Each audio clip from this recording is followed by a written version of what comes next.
Hello and welcome back to Coin Lady channel. Here for your on-demand viewing pleasure. For the first time ever, quarter-over-quarter declines in liquidity using XRP as a bridge currency were seen. And if I'm wrong, someone please cite their sources down below. Of course not, my memory isn't flawless, but I don't recall ever witnessing a quarterly decline in demand for liquidity relative to quarterly declines in transactions. Could it be that fewer people are adopting? Well, things have been shaken up. I'll be honest with you right off the bat in this video, there are good reasons why I don't find this especially frightening. And a lot of this is just because of the chaos in traditional banking over the first 3 months of the year. Another article from the crypto industry suggests that CEO of Ripple, Jeff Garzik, liked to look on the bright side of things. The CEO of Grayscale says he expects a ruling on the company's bid to overturn the SEC's rejection of an exchange-traded fund by the end of the third quarter. Therefore, it must happen. A Bitcoin exchange-traded fund ETF that trades in real time is on the horizon.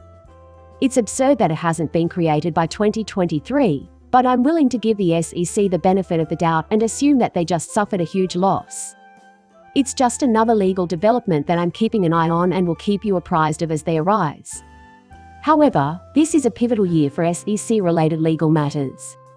The SEC versus Ripple lawsuit is the most significant development, but this is also noteworthy. This is monumental because, as you may recall, Grayscale has filed suit against the SEC because the SEC is aggressively attempting to destroy the whole crypto and blockchain asset class. But I do want to clarify something before we go any further. I come from a completely monetary free background. I'm not here to give you money advice. Nothing I say or write should be used as a basis for making financial decisions. For fun and as a pastime, I enjoy making videos about crypto-related topics to share on YouTube. Okay, then? This first segment will cover part of Ripple's CEO Brad Garlinghouse's quick remarks.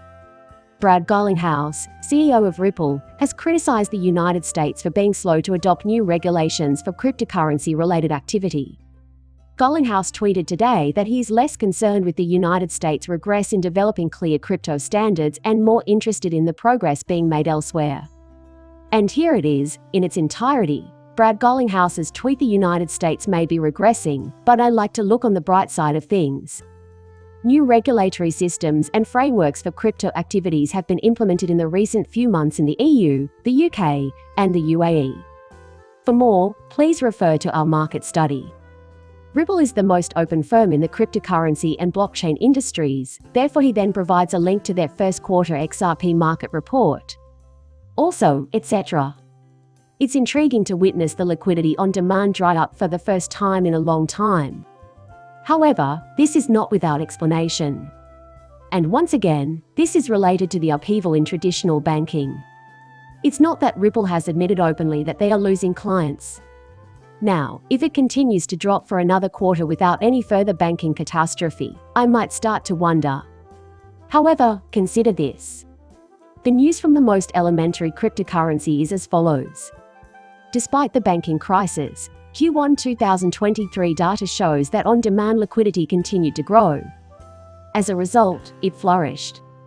The way they put it, though, is that still diminished, but showing remarkable resilience. Again, to our knowledge, Ripple is the most open private company in the blockchain and cryptocurrency industries. However, it is highly unlikely that any of us will ever learn the following about the inner workings of any company, not even those that are publicly traded. Ripple's on-demand liquidity solution showed strong growth in the first quarter despite the banking crisis in the United States. According to the Q1 2023 report for the XRP market, which was just issued, Ripple sold $2.93 billion worth of XRP in on-demand liquidity in the first quarter of this year. The data shows that ODL sales were $2.93 billion in Q1 2023, down 1.1% from the previous quarter and from Q4 2022's $2.96 billion. Considering the effect of the US banking crisis on Ripple, the small decline demonstrates the robustness of on-demand liquidity. That's how I see it too, and I don't believe it's too harsh.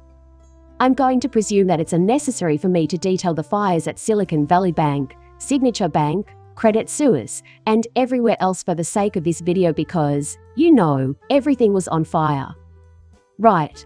If I had to spend another 10 minutes setting the table for that one, I'll just assume that everyone is up to speed. However, it is important to realize that this is the concept being referred to. Here is the real Ripple Q1 report. In particular, I wanted to highlight their remarks on on-demand liquidity in light of the fact that it has been decreasing, which is, to the best of my knowledge, the first time this has happened from one quarter to the next. There is no way I could say that with absolute assurance. I can't say that I've ever seen something like this before. However, look at this. In their Bitso report on the XRP markets, Ripple said the following. Using institutional crypto solutions with Bitso strategic partners like Ripple and its ODL product, the biggest crypto exchange in Latin America revealed last quarter that it had surpassed more than $3.3 billion in transactions between the US and Mexico in 2022. This collaboration serves as an example of the value of blockchain and cryptocurrencies, as well as the institutional use of cryptocurrency as a cross-border payment solution. The banking crisis and its negative effect on cryptocurrency liquidity dominated the headlines this quarter, and their effects extended to the interruption of liquidity available for on-demand transactions. Despite the speed with which customer flows recovered, ODL is still robust and serves customer flows to facilitate low-cost, timely, and dependable cross-border payments. This is all thanks to redundancy and sustainability planning. While it's true that the financial services sector is experiencing some headwinds, Ripple remains committed to ensuring that its partners feel as little pain as possible from the ongoing banking crisis. Whose clients? And so, it's important to remember, and I believe this is just if nothing more, certainly a nice reminder, that the underlying economy on a global scale has historically played a significant part in what looks to be the expansion of on-demand liquidity. This serves as a great reminder of that, in my opinion. There may be a drop in demand, liquidity, or adoption in terms of client base or interest in XRP in general, but this is not necessarily discernible from this statistic alone. There is no evidence of that I can find. It's just too early to make such a bold statement, especially after the horrible first quarter we just had. In the financial sector. As I reflect on this, I realize that it's not so shocking after all. That the figures stay relatively stable from quarter to quarter is impressive, if nothing else. Thus, we shall maintain vigilance. At this point, I might begin to say okay, but that's it if a pattern actually develops and there is no calamitous economic or banking action that could potentially trigger it.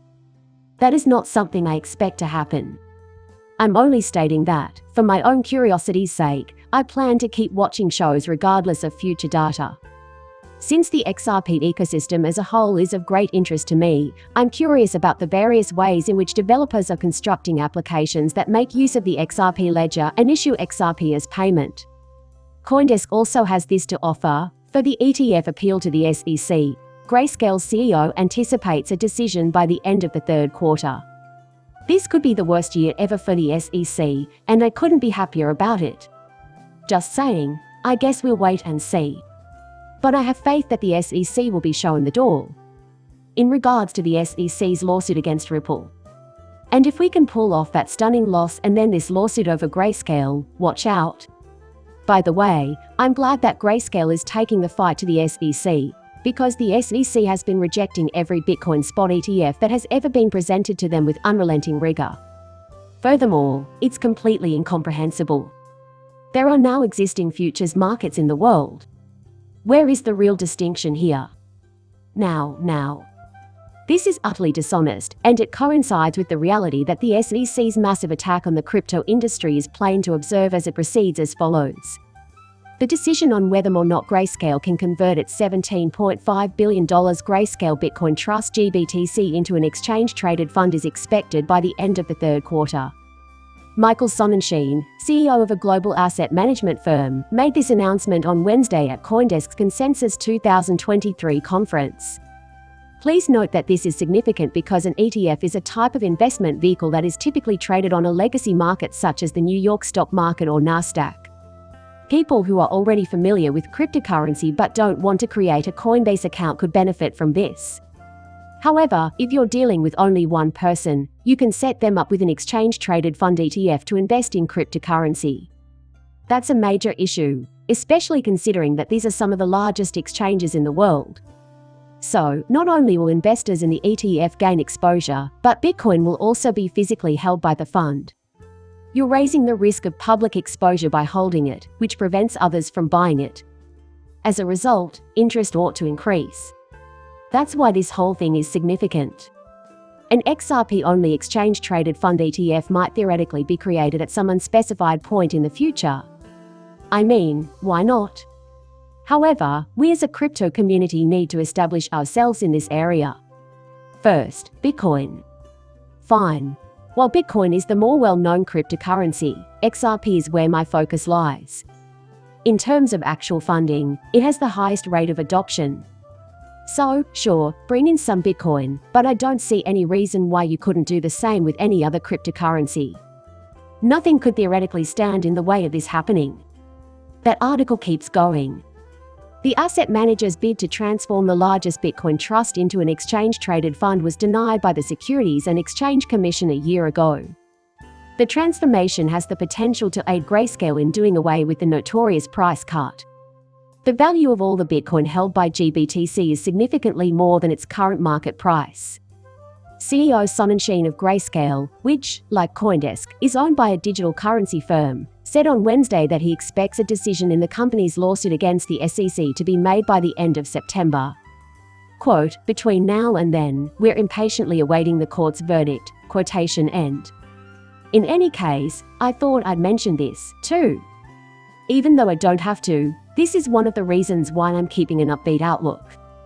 Just reading the headline, Decrypt judges scrutinize SEC over denial of Grayscale Bitcoin ETF from March 7 of this year should tell you everything you need to know. I went into great depth about this previously, but I'd like to bring it up again because there have been so many cases this year in which the courts have been left wondering what the SEC is thinking by recognizing what looks to be utterly dishonest behavior. It doesn't look like a commitment to upholding the law. In the case of SEC versus Ripple, Judge Netburn used this exact wording. So, cautionary optimism, if you will. Just keep me glued to the screen. But I really hope the SEC suffers a series of shocking losses this season. That's an amazing possibility. There is still a lot of time left in 2023, and a lot of significant things are on the horizon. For the record, I'm not a professional banker. Nothing I say or write should be used as a basis for making financial decisions. Please like and subscribe my channel. See you later, bye.